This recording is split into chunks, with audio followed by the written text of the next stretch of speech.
Olá, tudo bem?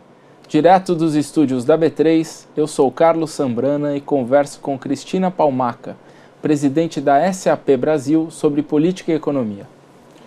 Cristina, o Brasil tem vivido uma situação, para não dizer, maluca, de governo que sai, governo que entra, uma crise política sem fim.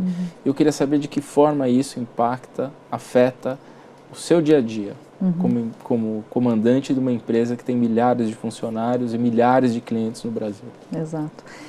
Ela afeta de diferentes formas, né, os nossos clientes. Como a gente atende 25 indústrias, tem indústrias que de fato nesses últimos anos foram dramaticamente impactadas, né, por tudo, pela recessão.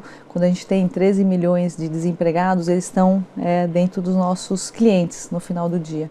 Então, em alguns segmentos conseguiram passar, né, de uma forma mais tranquila, né, por todos esses anos, né, complexos dessa maior recessão que o Brasil já enfrentou.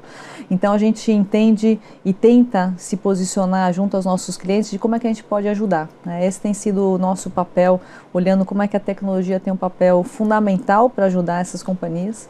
E algumas empresas, de fato, deram uma reduzida muito grande e a gente esteve muito próximo em tentar facilitar essas companhias.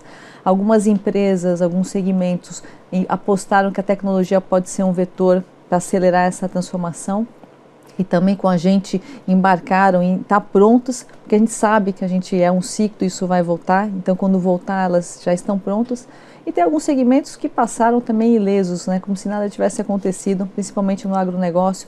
A gente tem vários clientes que seguiram, né, trazendo bons resultados, investindo, né, dentro dessa capilaridade. Então, o que nos ajuda muito a ter essa capilaridade, a nossa missão é olhar como é que o Brasil, né, pode se transformar e estar pronto para isso. E, obviamente, tecnologia e transformar o Brasil, né, num ambiente mais digital é uma da pauta da nossa agenda, não só com as empresas, mas também junto ao setor público, de como isso pode ajudar o Brasil a mais rapidamente sair dessa crise tão terrível. A crise econômica forçou a SAP a buscar novos caminhos? Você acabou de dizer que grandes clientes tiveram que reduzir. Vocês tiveram que buscar novidades, outros caminhos, outros clientes. Fez a SAP se mexer mais? Acho que a gente teve que primeiro ser mais criativo, né, inclusive com as nossas soluções. Então, soluções como soluções em nuvem, são soluções que dão flexibilidade para os clientes, né. A gente foi também, conseguiu atingir os novos segmentos, por exemplo, na parte de pequenas e médias empresas, que também nos deu um fôlego e talvez um arsenal de clientes que a gente não tinha antes. Então, a gente acelerou um pouquinho mais esse crescimento. Mas a SAP sempre olha o país para o longo prazo, né? A gente fez a expansão do nosso laboratório em São Leopoldo agora, nos últimos anos, no último 2 anos. Então a gente saiu de por volta de 500 desenvolvedores para quase 1.000 que a gente já tem lá.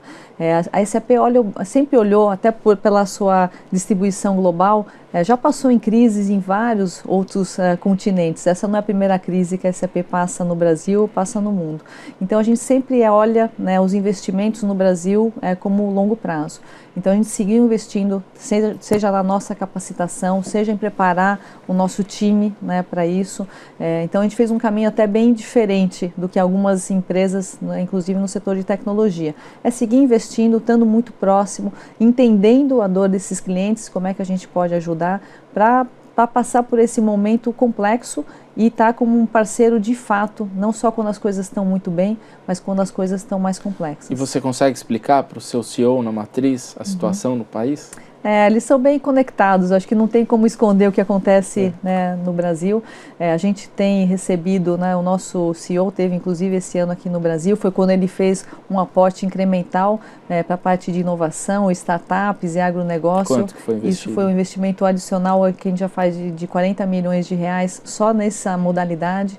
O nosso CFO, que é muito interessado nos retornos, ele está periodicamente aqui com a gente, pelo menos 2 vezes por ano, então ele acompanha muito Então, eu acho que tem um conhecimento do que passa e a gente colocar as expectativas corretas para aquilo que a gente tem que fazer. Então, fazer da forma correta, ajudar os clientes. Então, essa sensibilização para a gente também é muito importante, tendo uma empresa, né, com a matriz fora aqui do Brasil.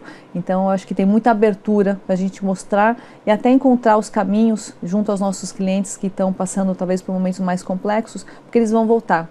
Algumas indústrias, né, principalmente de base, que sofreram muito, já começaram a dar sinais positivos. E é muito gratificante ver que em algum momento, né, foi muito complexo e eles tiveram que diminuir e tiveram que, né, reduzir suas operações.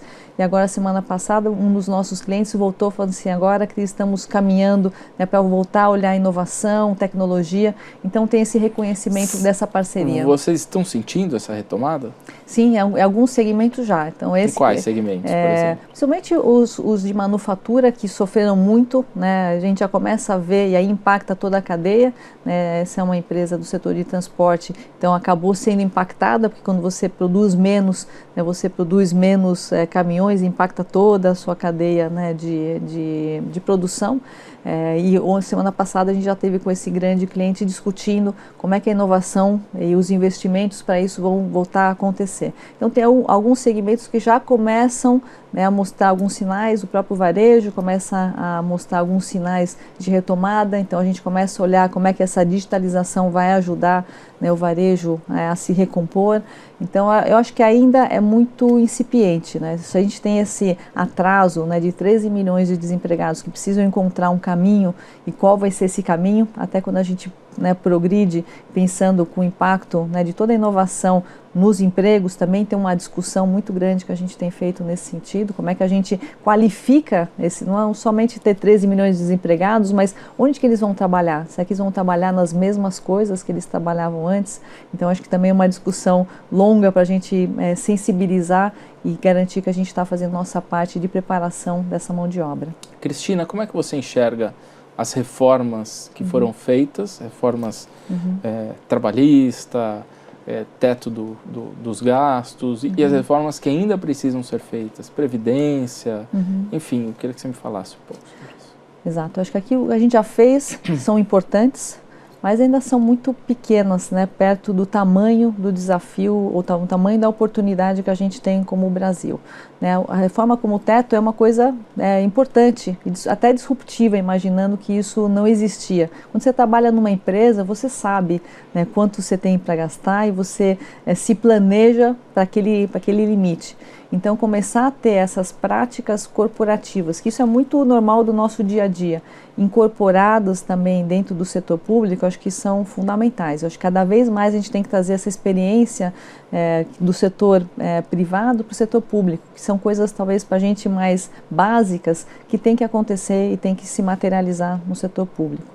E as reformas que faltam, como a Previdência, talvez uma das mais impactantes, elas têm que sair, né, da forma que tem que sair.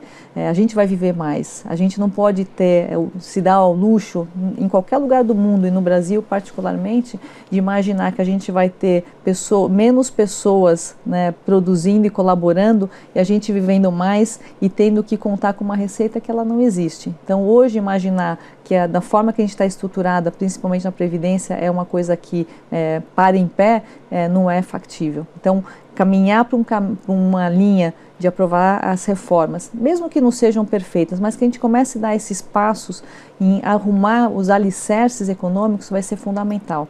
Quando a gente olha o Brasil, é um mar de oportunidades, né? A gente olha a capacidade do talento brasileiro, é muito grande.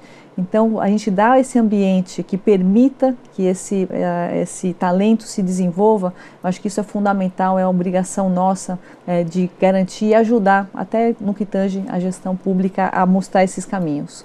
Ok, Cristina, muito obrigado. A gente está caminhando para o final do programa e eu sempre deixo esse espaço para que você fale para quem está nos assistindo, deixe uma mensagem, enfim, o espaço é seu. Tá, muito obrigada. Bom, obrigado, Carlos, né, por estar aqui com vocês. Eu sou uma apaixonada por tecnologia, né? Então não poder deixar a minha mensagem final em reforçar a importância não da tecnologia em si, mas dos impactos que isso vai trazer para as organizações e como é que a gente se prepara, como que a gente, como pessoa, como profissional, se prepara nessa jornada de transformação de possibilidades infinitas.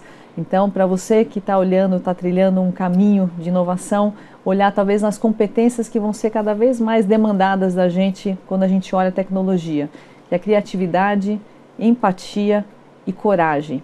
Então, nesse ambiente de inovação, que a gente possa ser sábio o suficiente para extrair o melhor disso, trazer benefícios não só para as companhias, mas que a gente possa, sim, construir um país cada vez mais sustentável e preocupado com o que está vindo por aqui. Então, agradeço o espaço e certamente o ser humano vai fazer coisas impactantes e importantes ainda daqui para frente. Muito obrigada. Tá ok, agradeço. Muito obrigado novamente pela presença no programa e agradeço a Cristina Palmaca e a você que nos acompanha na TV Dinheiro. Muito obrigado e até o próximo Moeda Forte.